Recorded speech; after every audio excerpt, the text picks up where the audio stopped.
Can't tell you just yet. You have to tune in this afternoon to find out. But thank you for all those. They're absolutely brilliant. We do want some more, though. We want you to tell us what could happen in the last episode of Eve. You can do this by leaving a comment on the join-in page on the CBBC website, or on the other hand, you can email us at cbbc@bbc.co.uk. We could be reading your ideas right after the brilliant Absolute Genius with the one and only Dick and Dom. This is Absolute Genius. Ready, set, go. Dive into the fast and furious world of games. Hey, Stampy! Each show will introduce you to different geniuses. OK, can we have a go? Sure, let's play. I can't believe it. I'm actually playing the master. Amazing people whose bright ideas created the apps we love to play. Get me down from here! And we'll recreate our own real-life genius game with a little help from our mate Stampy. And that looks like a good swing from Dom, but oh no! That's a direct hit! It's Absolute Genius. Today's show is all about stories. Oh, what? We'll discover how stories can improve our memory. Legendary animated character Morph gives us a masterclass in telling stories without words. And we'll be pushed to the limit. Time to go on a journey that takes gaming to a whole new level.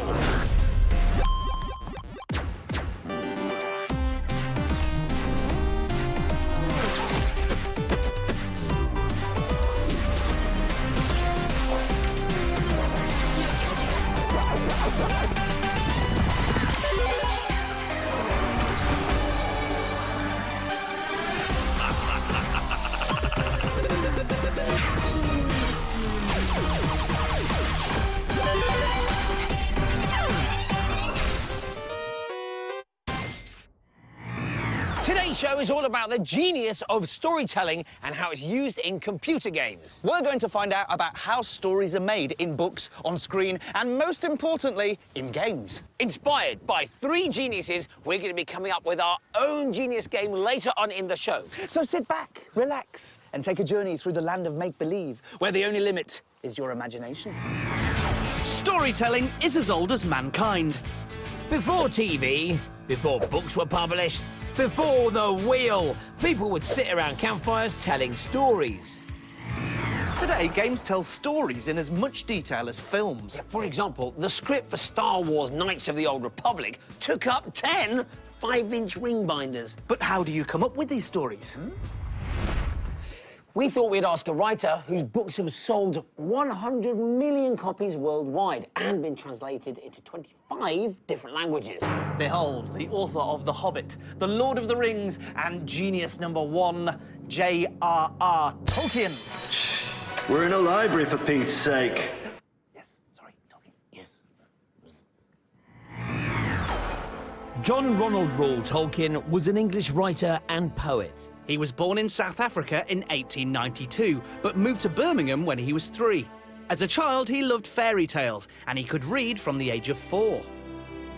While working as a lecturer at Oxford University, he wrote his masterpieces, The Hobbit and The Lord of the Rings. Tolkien is considered to be the father of epic fantasy fiction, and his genius has inspired countless books, TV shows, and films today. And he found inspiration for his books from living next to Sarehole Mill when he was a child. To explain more, genius helper and Tolkien fanatic Stuart Lee. He was so impressed by Tolkien's books that he wrote 3 of his own about Tolkien. Obviously, Lord of the Rings and The Hobbit are famous throughout the whole world, but what was it that inspired him to write those incredible stories? Well, the things that inspired him were the stories he read when he was a kid, like fairy stories about dragons and so on, which he loved, but also where he lived. So places like this, he took ordinary things which he'd seen when he was a boy, when he grew up, and turned them into this believable stories in this believable world called Middle-earth. Can we go inside? Yeah, sure. Lead the way. Ah, right, so this is a map showing the mill just there. That's right, and that's where Tolkien used to live when he was a young boy. But it's just countryside everywhere. There's like trees, fields, nothing else. Exactly so, yeah. It's nice and empty, no houses, nothing.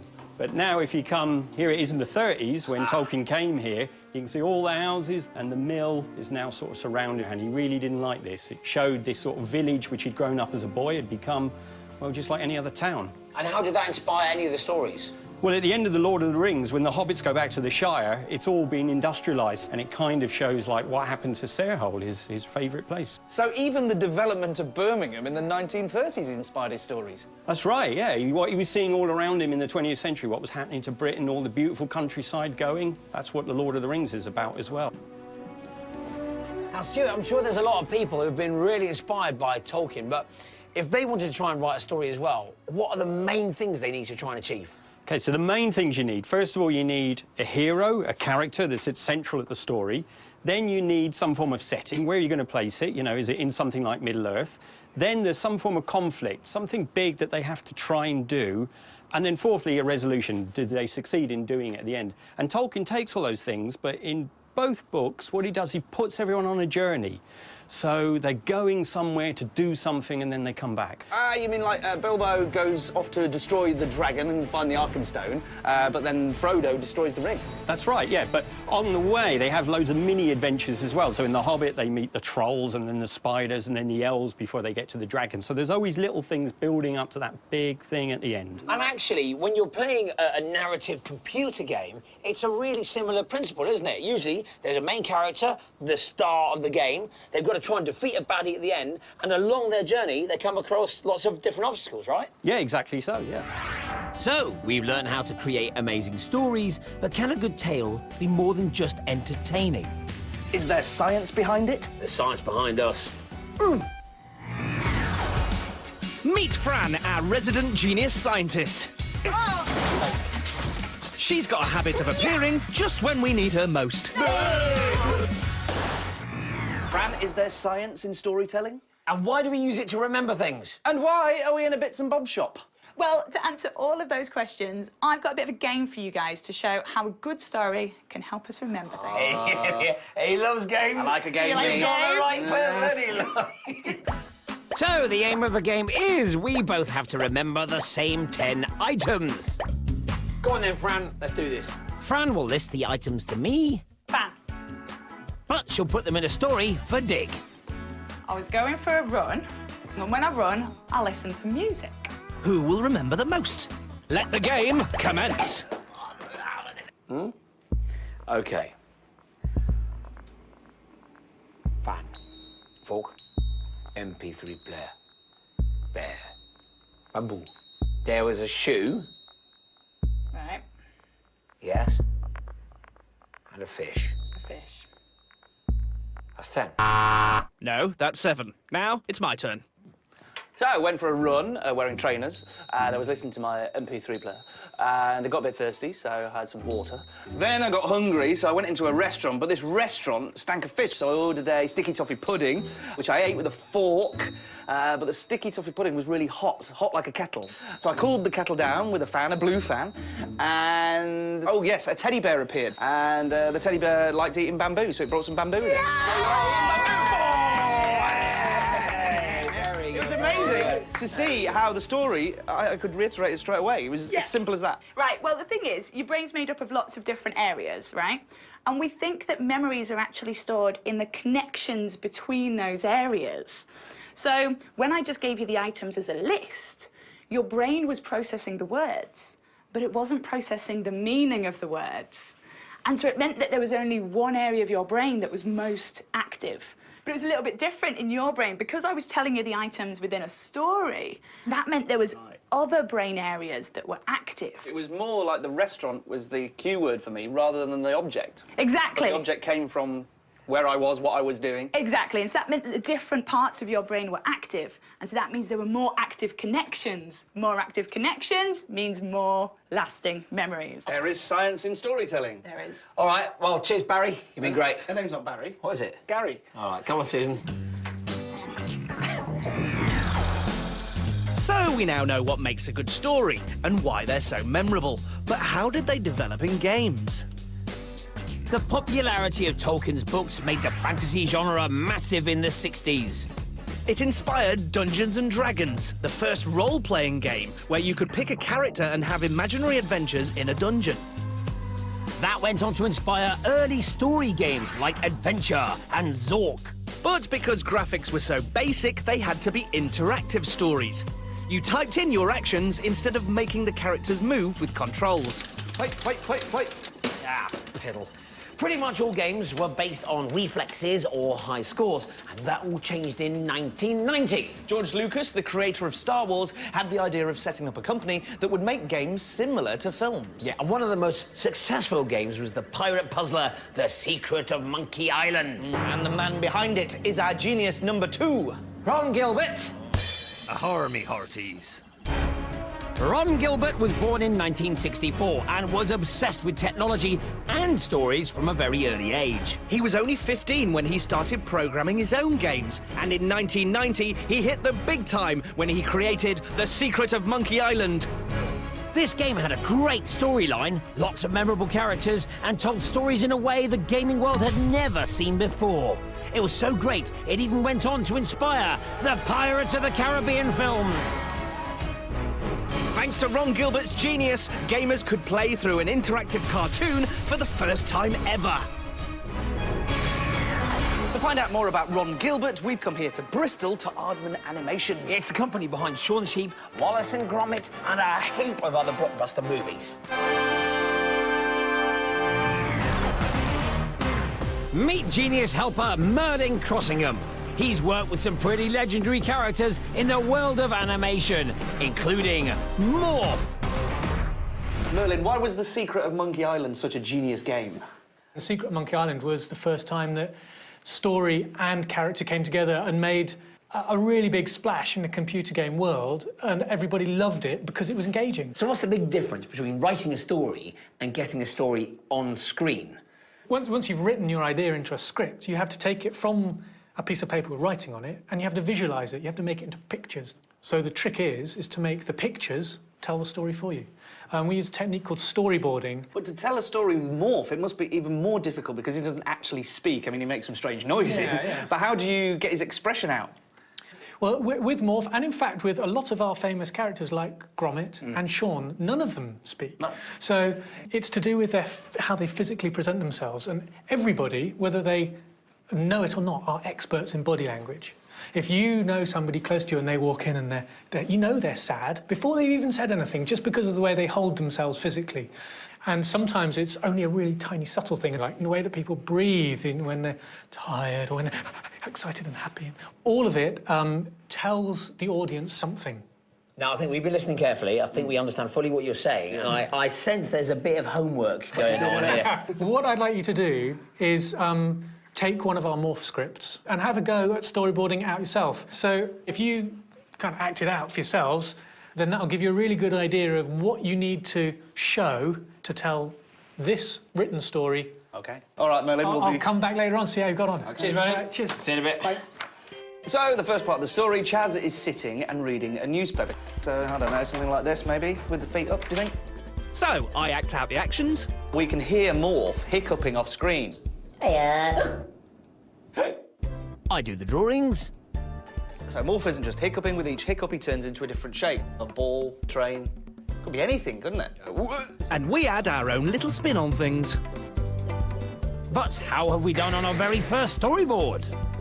Now we know what you mean about how long it takes. It's taken us an hour and a half to do this. To do 20 pictures. Yes. OK, here it is. Hiccups Yes. by Dick and Dog. Fantastic, let's read it. OK, so hopefully this will read pretty much like a comic book. So you shouldn't need anything else to understand the story. I shouldn't need you don't the need the script. script. Oh, OK, so you know what's going on So just by the looking at pictures it. should tell the story. Right. So, reading a paper, and he hears hic, and he turns to have a look. What's that? And there's more hic, hic. And he morphs down into the table, which transforms him into a blob, flies through the air, splat.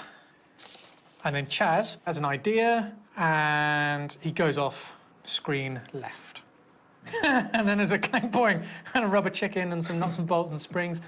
And that's comedy, and that's a really important thing. Stuff that isn't always in the script, but you have ideas which will enhance it visually. That's really important to get down in your storyboard, so I'm really glad you put that in. And then Chaz blows a trumpet, which makes Morph jump out of his skin and go splat. When he's in a splat, brilliant. So, you know, in terms of telling the story, you've done really well. It reads visually I can tell the story without the script. So I think you've done a really good job. Well done, guys. Cheers, there we go. But, Morph, what did you think? Not that bad. Did not bad, no. After the success of The Secret of Monkey Island, a good narrative or story became essential for games. So when technology improved in the 90s and games went from cartridges to CDs, they had 80 times more storage space, which meant better graphics and more complex stories. When Final Fantasy VII hit the scene, it came out on 3 CDs. It had a massive story, and it was almost like you were playing through a mini-movie. And it was the brainchild of this guy. Yoshinori Kitase. It is a pleasure to be recreated in the graphics of old. It was a game changer. Clever. Yoshinori Kitase was born in Japan and graduated in film studies at the Nihon University College of Art. He went on to work for a computer animation company, even though he didn't have any computer knowledge. And by 1997, he was the director of Final Fantasy VII. His role was to direct the animated characters' expressions and movements. Basically, set the mood and ambience of the game. A bit like a film or stage director. And he did a pretty amazing job, because Final Fantasy VII was the first console game to actually look like a feature film. Kitase's genius wouldn't have been possible without lots of computer memory. So, here are some fast facts for you. Everything you will ever need to know about computer memory. Whatever? Well, not ever. I mean, well, here's some info on memory. And we've called it Genius Megabytes. Kilobytes. A kilobyte is 1,000 bytes, about the same size as a 500-word essay. Megabytes. 1 megabyte is 1,000 kilobytes, and about the size of a small picture on your phone. Gigabytes! You guessed it, 1,000 megabytes. That's the equivalent of 200 MP3s. Spider bites. No, not actual spider bites. Radioactive ones that give Dick superhuman powers. Terabytes! There's a pattern here. 1,000 gigabytes. That's the same amount of data as 1,500 CDs stacked on top of each other. Oh, that looks nice.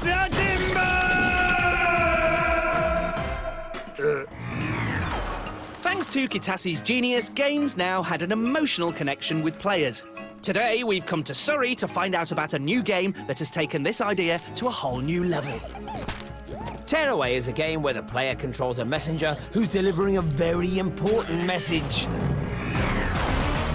Meet Genius Helper Rex. He's the creative lead for Tearaway. He's mad for Kitase, and he's pretty nifty with a pen and paper himself. Hey, Rex. Hey. How you doing? Hi, Rex. So how did Kitase's Final Fantasy change the gaming world? I think it's the way that, for the first time, you really felt emotion. You could really see characters that you cared about. They were, like, lying on the floor, and you were, like, looking at their face and, you know, feeling like, I need to help them. Did you apply that principle to Tearaway? Yeah, I mean, we really wanted to get a very emotional response from the player. And we decided to do that by actually really involving them in the story, like making them a character in the game. That's pretty unique. How did you come up with that idea? We wanted to create a story about a character in a game world that kind of wanted to escape the game world. You know, they're kind of interested about us, you know, these beings outside of their world. And we also really wanted to make sure that we could come up with a story that players could add to and change themselves. Right, we need to play this game. Over here, yes? Have a seat. Thank you. There's the console. Right. You see the messenger being chased around by an enemy, and you can see, if you look at the floor, it's kind of thinner. If I move my hand behind the console... Well, how's it doing that? So there's a little camera on here, and we really wanted to, like, explore what we could do with that camera. Right, you can see every single finger, and further away. Yeah. Right, I'm going to join the game. I'm going into the world. So if you push... Oh, what? There I am. That's amazing! So we really wanted you to feel like the world is very tactile, you know, that you can actually reach into it and, like, manipulate it and feel like you're actually touching it. Right, your go. OK, so what part of the story is this then, Rex? So here's an elk character that's looking for your help. He's all, like, white. He's, like, lacking any, like, just like colour sheets or of paper. pattern. Exactly. Right. So he wants us to make him a new coat. Mm-hmm. But out of what? Oh, the camera's come on. Out of our world. Right. So anything that you point the camera at now will become his skin. Your shirt? Rex? Ah, I know. What about the beard? Could be a hairy elk. Ah, nice. Look at He's that. going to have a few grey hairs, this elf. Oh, no. Look at that. Hang on a minute. That's your beard. Yes. A bearded elf. Try it again. Try different patterns. Yep. And whoosh. Oh, that's the best one. So this is another part of personalising the story yourself. That's right, yeah. Actually taking the characters that are in the game and adding your own personal touches to them. How long did it take you to create this game, then? Well, it took a team of us about between 2 and 3 years. Right, well, we've got about 2 or 3 minutes. How could we come up with our own game? I would recommend take this, have a game jam together. Yeah. Good luck. Right. Paper. Lots of paper. It's hard work thinking of a game around paper, but after a quick game jam, we come up with our own genius story. Right, I think we've cracked it. What's your idea? Right, 2 characters, Diddy, Dick and Dom. They're setting out to take over the country, so they need to deliver a message to 10 Downing Street to the Prime Minister. Via paper aeroplanes. You've got to throw the paper aeroplane through the air and it's got to fit through the letterbox. If you can do that, you become Prime Minister. But there's obstacles on the way, because we're in the office, there's a fan, a paper shredder. Like it? Interesting. Let's try it out. Right, Rex, we're ready for this story to begin. We have written the note, Dear PM, you're fired. Love Diddy, Dick and Dom, PS Lovey. Right, fold it, fold it, fold Okay. it. Obstacles, en route, fan, shredder, into the letterbox. Ready? Ready. Oh, fan got it. Fail. Here you are, Prime Minister. Here's one for your letterbox.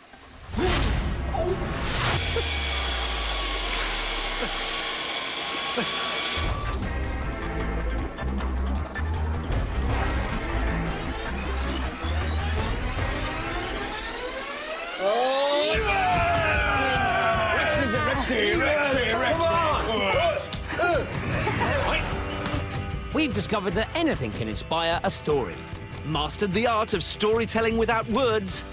And learned to emotionally connect the game to the player. So, with all this newfound knowledge, we're going to recreate our very own fantasy game. We're attempting an homage to tower defense games. But we're going to turn it on its head. Instead of defending a tower, we're going to try and invade one. Our genius game.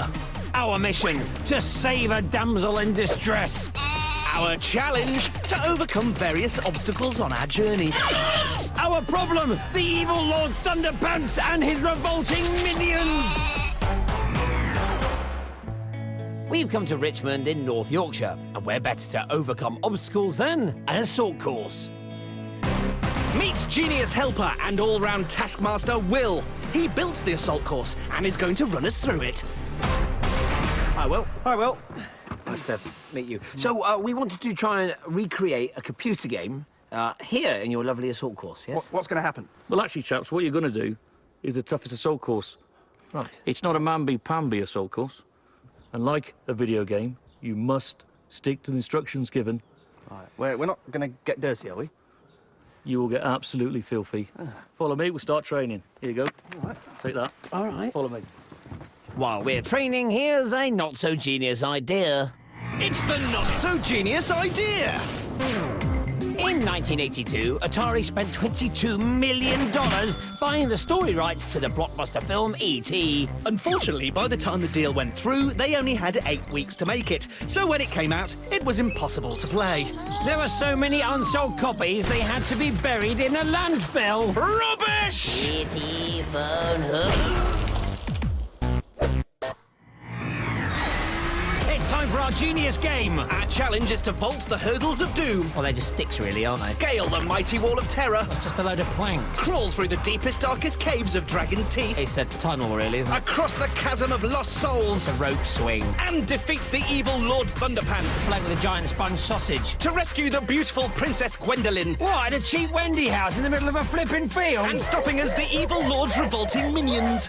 Look, they're not minions, they're men dressed as apes. And what's that? Oh, I give up. Good.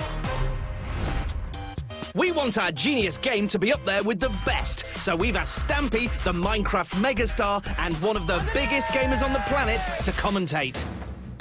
Are you ready? Yep. Right, get on your bellies. Roll position. Get on your bellies.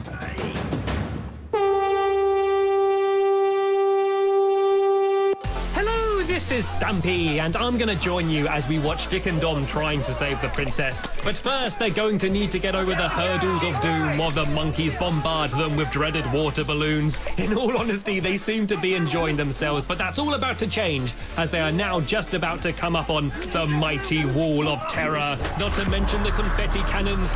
Many soldiers over the years have fallen in battle due to confetti cannons, but the brave warriors Dick and Dom seem to be taking it in their stride. What kind of computer game is this? It's real, just keep going, keep going! But they are now onto the cave of Dragon's Teeth, while slime buckets are poured over their heads. The slime was gathered from over 200 orcs' pimples, and it's all over their face, and oh no, that's horrible, mean monkeys. They've got through, though. They've just about managed to get through, and they are now approaching the chasm of lost souls, and that looks like a good swing from Dom, but oh no! That's a direct hit of a bucket of feathers on his face. A bucket of feathers, of course, a traditional method of defense against disgusting minions, and here's Dick's going, oh no! Dick has fallen down, he's looking tired, he's covered in feathers, he's determined to carry on though. Dom gets another bucket of feathers, and so does Dick. They are both looking tired and slimy and feathery, but the worst is still yet to come, as they now need to try and face and battle Evil Lord Thunderpants.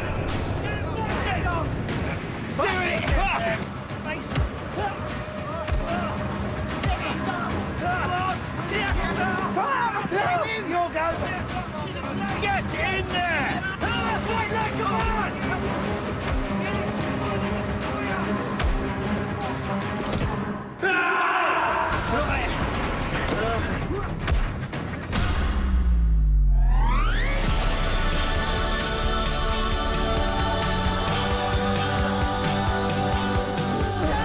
Against all odds, Dick and Dom managed to win. I tell you what, I think we'll stick to playing computer games at home. Got to rescue the damsel, the story isn't over! They don't have time to lie around on the ground covered in slime and feathers. They need to go to the castle and save the damsel. Look, castle, it's supposed to be freaking worth it. Hello, my pretties! Look what you've won. Well, that was another award-winning programme. It certainly was. It was absolute genius. Do you know what else is absolute genius? Tell me. The completely amazing Absolute Genius competition that we ran. What, you mean the one which gave one of our lovely viewers the chance to have their very own game design made into an app that everyone can download and play? That's the one. It's closed now, but keep watching the series to see which design won. I'll tell you what that is. Absolute genius.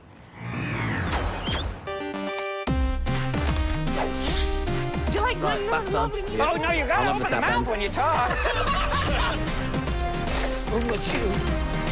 What kind of computer game is this? It's real, just keep going, keep going! Absolutely humiliating. It's not over! It's definitely brought out my features, hasn't it? Absolute genius!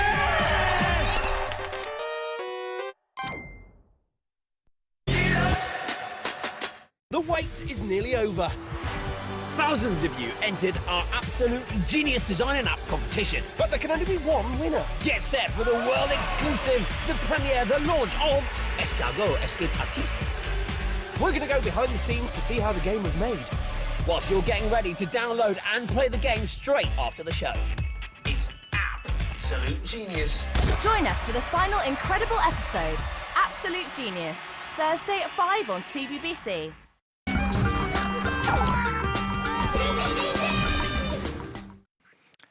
Hello, you lovely lot. Coming up next is the one and only Spartacle Mystery. Here it is, and in 30 minutes we have the final episode of Eve. And I'm celebrating by wearing a weave. Mate, are you actually wearing a weave? No, not really. They're really bad for your hair, it just rhymes. Fair enough, Dodge. Anyway, remember we asked you to let us know what you think could happen in the last episode of Eve. Leave a comment on the joining page on the CBBC website or email us at cbbc@bbc.co.uk. We could be reading yours out all the phone. Grim, I don't know about you, but this sounds like it's the phone to me. I think it is the phone, Dodge. Hello? Hello, it's Poppy calling. Poppy? Is it my good friend Poppy who plays Eve? Yeah, it's me. My name is Eve. It's only Poppy who plays Eve. Oh, Poppy, so good to hear you. I've missed you. You too. Honestly, I really have. We've been talking about the last episode of Eve, haven't we, Dodge? Yeah, we have. We've been discussing it at length. Yeah, I've got a question. Go on, then. Hi, Poppy. It's me, Dodge. Hi, dog. Hi. Now listen, we've been talking and we're wondering how the show might end. Can you give us any clues? Go on, Pops. No, I can't tell you anything. You're going to have to sit tight and watch, I'm afraid. But I can tell you a little teaser. There's going to be a massive, massive twist that you just have to wait and see. But you'll be glued to your seats and maybe shed a few tears, so have your hankies ready. Tears! Oh, get the hankies, Dodge, get the hankies. But quickly, Pops, before you go, OK, everyone is so upset. I'm upset, Dodge is upset, the viewers upset that the series is finished. So, because we all love it, is there I don't know, any news you could tell us, maybe? Well, there's no need to be sad, my robo chum. Come on.